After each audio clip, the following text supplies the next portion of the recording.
전능하사 천지를 만드신 하나님 아버지를 내가 믿사오며 그의 아들 우리 주 예수 그리스도를 믿사오니 이는 성령으로 잉태하사 동정녀 마리아에게 나시고 본디오 빌라도에게 고난을 받으사 십자가에 못 박혀 죽으시고 장사한 지 사흘 만에 죽은 자 가운데서 다시 살아나시며 하늘에 오르사 전능하신 하나님 우편에 앉아 계시다가 저리로서 산 자와 죽은 자를 심판하러 오시리라. 성령을 믿사오며 거룩한 공예와 성도가 서로 교통하는 것과 죄를 사하여 주시는 것과 몸이 다시 사는 것과 영원히 사는 것을 믿사옵나이다. 아멘.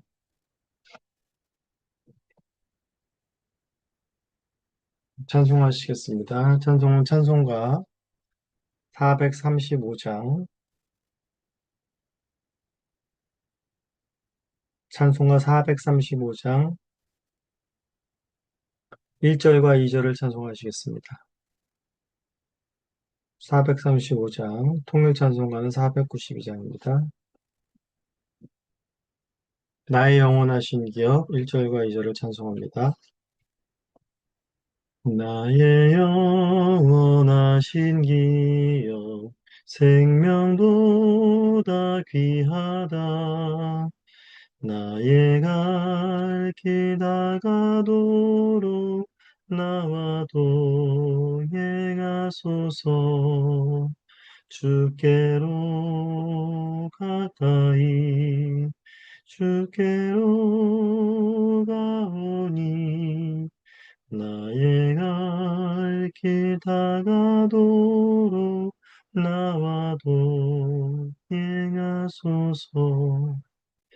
세상 부귀한 일함과 모든 명예 버리고 험한 길을 가는 동안 나와 동행하소서.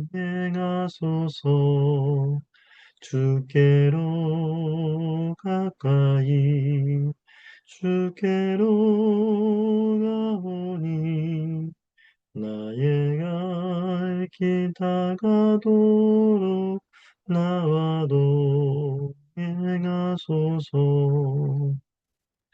아,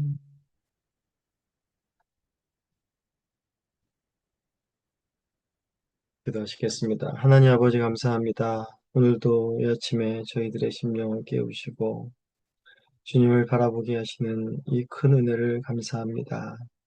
하나님 아버지, 오늘도 눈을 뜨자마자 주님의 말씀을 사모하게 하시고 또한 주님의 말씀을 듣는 가운데에 우리의 심령이 또한 부드러워지게 하시며 그 말씀이 우리의 심령에 새겨져 말씀이 인도하시는 복된 삶을 살아갈 수 있도록 말씀에 순종하는 복을 받아 누릴 수 있도록 은혜 베풀어 주시옵소서.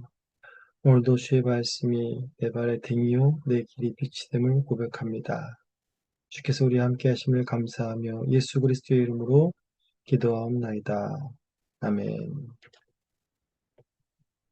네, 오늘 말씀은 역대상 27장 1절부터 34절까지의 말씀입니다. 역대상 27장 1절부터 34절까지의 말씀을 봉독하겠습니다. 이스라엘 자손의 모든 가문의 우두머리와 천부장과 백부장과 왕을 섬기는 관원들이 그들의 숫자대로 반이 나누이니 각 반열이 2만 4천 명씩이라. 1년 동안 달마다 들어가며 나왔으니 첫째 달의 반장은 삽디엘의 아들 야서보암이요 그의 반에 2만 4천 명이라.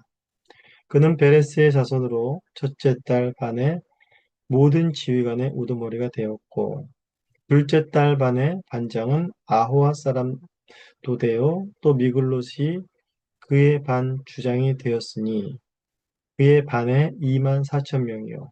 셋째 달 군대의 셋째 지휘관은 대제사장 여호야다의 아들 브나야요. 그의 반에 2만 4천 명이라. 이 브나야는 30명 중에 용사요. 30명 위에 있으며 그의 반 중에 그의 아들 암미사밧이 있으며 넷째 딸, 넷째 지휘관은 요압의 아우 아사엘이요. 그 다음은 그의 아들 스바디아이니 그의 반에 2만 4천 명이요.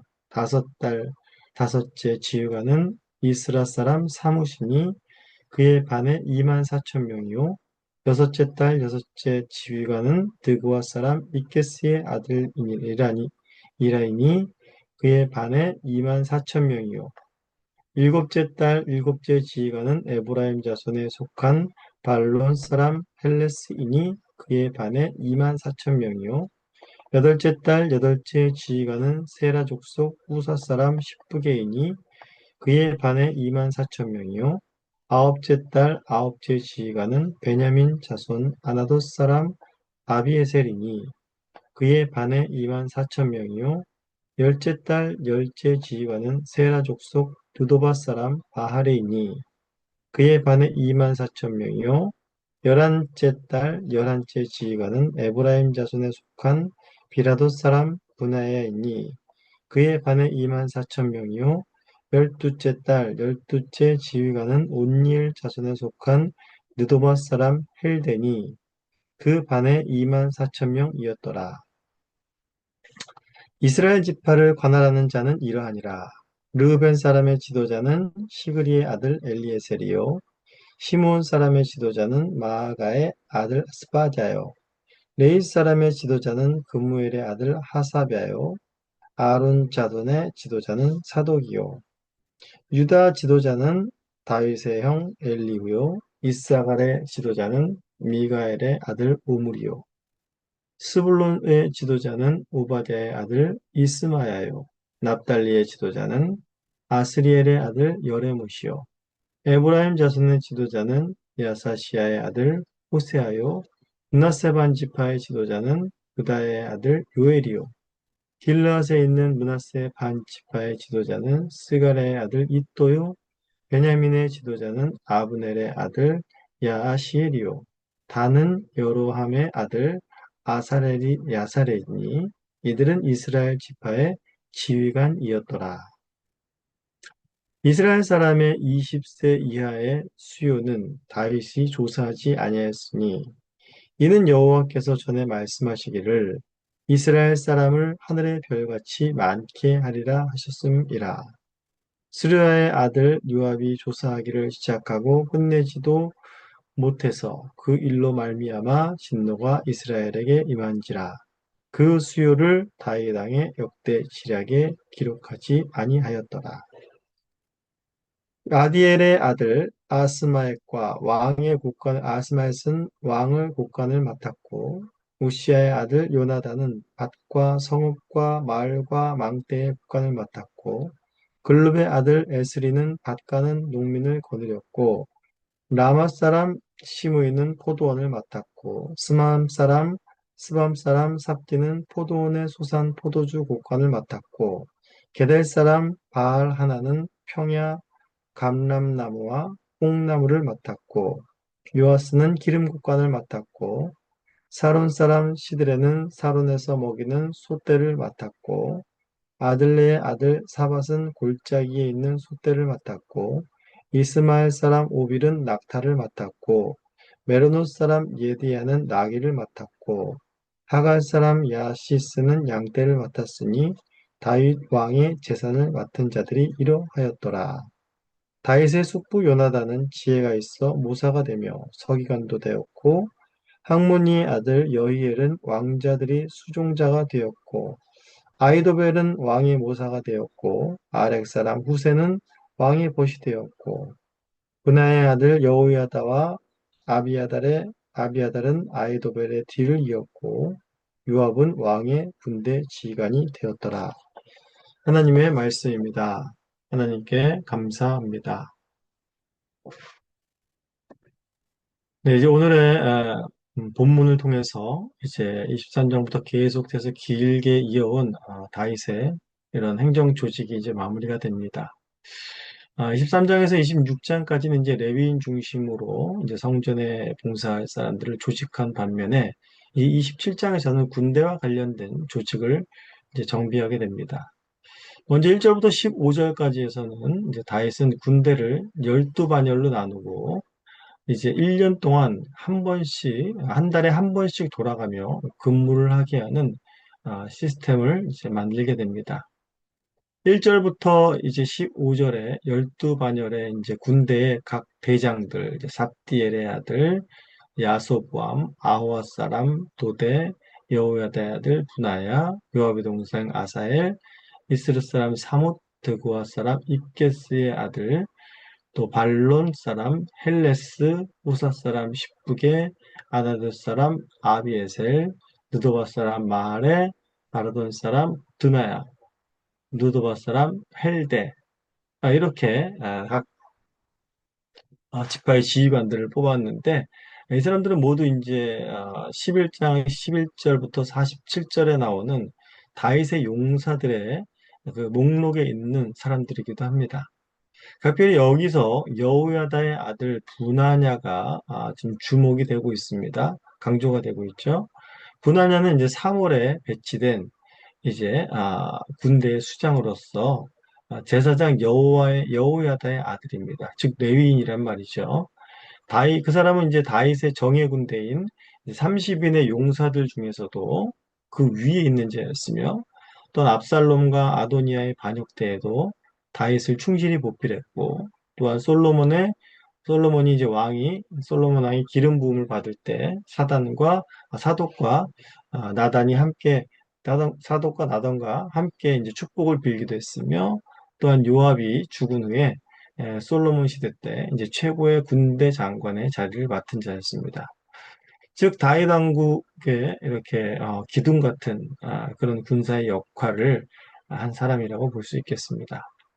그리고 이제 또 16절에서 22절은 이제 각 지파의 지도자들을 이제 세우고 있습니다. 지도자는 이제 지도자라는 말은 이제 최고 책임자, 또한 왕 밑에서 섬기는 관리, 또한 레위인의 지도자. 그러니까 왕국 내에 다양한 이제 고위 직책을 뜻하는 이제 용어가 지도자라는 말입니다. 이런 고위직에 있는 자들이 각 지파를 관할하는 지도자들의 역할을 하게 됩니다. 이 지도자의 명단에서 각별히 레위 사람의 지도자는 하사랴와 사독 두 명이 임명이 됩니다. 사독은 각별히 아론의 족속만을 따로 이제 관리하기 위해서 임명이 됐죠. 레위 지파에 이렇게 두 명이나 지도자를 둔 것은 단순히 다윗의 정치적인 의도가 아니라 바로 이제 하나님의 나라를 견고히 세우려는 12지파를 하나님 나라로 견고히 세우려는 그런 다윗의 의도가 있음을 알 수 있습니다. 근데 다윗은 정치적으로 보면 이제 모두 이제 중앙 집권 체제로 이제 만들려는 것이죠. 각 떨어져 있는 이 12지파를 하나의 중앙 집권 체제로 다윗의 왕권을 중심으로 더욱 결속시키려는데 어떤 정치적인 조직의 의도가 있습니다. 하지만 이것은 단순히 정치적인 의도뿐만이 아니라 성전 중심으로 바로 하나님을 예배하는 것 중심으로 모든 지파들을 묶으려는 그런 다윗의 의도가 또한 여기에 숨겨져 있는 것이죠. 그리고 이제 23절부터 24절에서는 다윗이 인구조사를 한 이야기들을 이제 첨가하고 있습니다.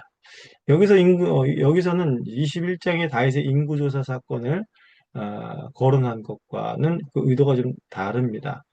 다윗의 허물을 들추기 위함이 아니라 바로 하나님께서 그 다윗의 시대에 이제 아브라함에게 약속하신 즉 이스라엘 저서 하늘의 별과 같이 많게 하리라 라는 후손의 번성에 대한 약속을 이제 다윗 시대 때 신실하게 이루셨다라는 사실을 부각시키기 위해서 또 기록하고 있는 것을 볼 수 있습니다. 또 이제 25절부터 31절까지는 또 이제 왕의 재산을 관리하는 자들에 대한 임명을 보고 있습니다. 다윗 왕은 이제 많은 전쟁을 치렀고 그로 인해서 또한 많은 전리품들도 생겨났습니다. 그로 인해서 다윗 왕국이 부유해졌고 다윗 역시 상당한 재산을 보유하게 되었습니다.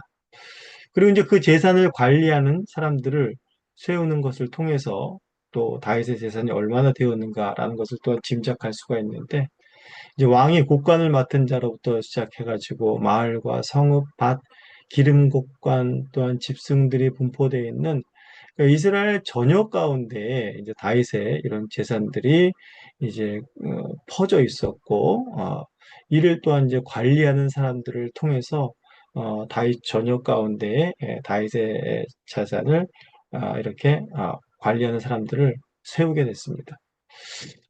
우리가 생각해 볼 것은 다윗이 이렇게 승리할 전리품을 얻게 됐는데, 그가 부유하게 되었는데, 그의 승리가 어디서 왔냐라는 것이죠. 다윗의 승리는 바로 하나님께서 어디를 가든지 이기게 하심으로 가능한 것이었습니다. 즉, 다윗을 통해 생긴 수많은 이 전리품은 바로 하나님의 승리에 대한 하나님의 선물이지, 어떤 다윗의 공로나 업적의 산물이 아니라는 것입니다. 다윗은 단순히 자신이 평생 일궈놓은 자산을 잘 관리하려는 그런 목적이 아니라 바로 하나님께서 주신 기업을 관리하며 또 이것을 통해서 하나님의 영광을 드러내려는 것이 또한 다윗의 목적이었던 것입니다. 그리고 이제 마지막으로 32절에서 34절은 다윗의 곁에서 이제 다윗을 섬기는 고문 역할을 하는 자들의 명단입니다. 이들은 각별히 왕이 나라를 다스리는 일, 또한 나라의 재산을 관리하고 또한 왕자들을 교육시키는 여러 가지 일들에 있어서 지혜를 요하는 그런 일들에 쓰임을 받은 자들이었습니다. 잘 다스려지고 부강한 나라는 언제나 그 왕의 곁에 훌륭한 모사가 있었음을 알게 됩니다. 왕은 역시 또한 모사들의 말을 잘 들을 귀가 있어야 하는 자여야 되겠죠. 다윗은 자신의 곁에 지혜 있는 자들을 두며 그들의 말을 또한 귀 기울여 들을 줄 아는 자였습니다. 이 나라가 견고히 서기 위해서는 각별히 지혜의 근원 대신 하나님의 말씀을 들을 수가 있는 귀가 있어야 되는 것입니다. 다윗 곁에 있는 자들, 다윗 왕국의 모사들은 각별히 하나님의 말씀으로 인해서 이 나라가 견고히 설 수 있도록 하나님의 지혜를 또한 발휘하는 자들이었었고, 다윗 역시 주님의 그 지혜에 귀가 열려 있는 자였다는 것을 우리는 알 수 있습니다. 이제 오늘 본문을 통해 생각해 볼 것은 이제 22장부터 다윗은 솔로몬을 위해서 이루어질 성전 건축을 위해서 준비를 합니다. 그리고 이제 내일 본문에서도 이제 그 성전 건축에 대한 이야기들이 이제 이어져 나오게 되는데, 그 가운데 이제 성전이라는 것을 양중심으로 하고, 그 가운데 이제 23절부터 26절까지의 레위인을 중심으로 그 성전 봉사를 하기 위한 조직을 하게 됩니다. 그런데 27장, 오늘의 본문은 성전 중심이 아닌 것 같은, 그냥 군사력과 중앙 집권 체제, 그리고 다윗의 재산 관리, 나라의 모사 등을 임명하면서 다소 성전 중심을 위해 준비하는 것과는 좀 동떨어진 느낌을 줍니다. 하지만 성전과 다윗의 나라는 동떨어진 것이 아닙니다. 다윗의 나라의 체제의 정비는 단순히 자신이 사는 동안에 통치를 위해서 다윗이 그렇게 조직을 세운 것이 아닙니다. 다윗은 분명히 다윗 언약을 통해서 하나님께서 다스리시는 이 나라가 영원함을 꿈꾸게 되었을 것입니다. 다윗의 나라가 영원하려면 다윗 중심으로 한 나라가 아닌 바로 하나님 중심으로 한 나라가 되어야 하는 것이죠. 다윗이 뽑은 이런 고관들은 여호와께 헌신된 자들이었음을 29장 6절에서 보여줍니다. 29장 6절에서 이렇게 말하죠. 모든 가문의 지도자들과 이스라엘의 모든 지파의 지도자들, 천부장과 백부장, 왕의 시무관들이 다 즐거이 여호와께 드렸다라고 말을 하고 있는 것입니다. 즉, 나라를 잘 다스리기 위해서 정치적으로 또 무력적으로 뛰어난 자들만이 세운 것이 아니라 하나님께 헌신된 자들을 세움으로 말미암아서 이 나라가 영원한 하나님의 통치 가운데 있을 수 있도록 하나님을 바라볼 수 있게끔 다윗은 준비한 것이라는 것입니다. 즉 다윗의 성전과 왕국, 그 나라 전체를 하나님의 통치에 두고 그 통치를 기뻐하게끔 성전을 향해서 집중한 나라의 정비였음을 우리는 확인할 수가 있습니다. 오늘 본문을 통해서 우리도 인생의 여러 가지 설계를 하고 내 주변의 울타리들을 이렇게 하나하나 세워나가는 인생들을 우리는 살아가고 있습니다. 하지만 우리의 인생을 설계할 때에, 우리의 인생을 조직할 나갈 때에, 또 우리의 다음 세대까지 바라보면서 어떻게 살아가야 할까를 생각할 때에 우리의 궁극적인 목적은 단 하나여야 합니다. 한 방향이어야 합니다. 그것은 바로 하나님을 섬기는 것이고 그분을 영화롭게 하는 것이고 그분을 또한 즐거워하는 목적 하나로 우리의 삶의 모든 방향들을 맞춰가야 할 것입니다. 오늘도 우리의 삶의 모든 울타리를 하나님의 은혜로 치시고 그의 삶을 인도하시는 그 주님을 바라보며 복된 삶을 살아가시기를 간절히 소원합니다. 시간에 주님께서 가르쳐 주신 기도를 올리겠습니다. 하늘에 계신 우리 아버지여, 이름이 거룩히 여김을 받으시오며 나라가 임하시오며 뜻이 하늘에서 이루어진 것 같이 땅에서도 이루어지이다. 오늘 우리에게 일용할 양식을 주시옵고 우리가 우리에게 죄 지은 자를 사하여 준 것 같이 우리 죄를 사하여 주시옵고 우리를 시험에 들게 하지 마시옵고 다만 악에서 구하시옵소서. 나라와 권세와 영광이 아버지께 영원히 있사옵나이다. 아멘.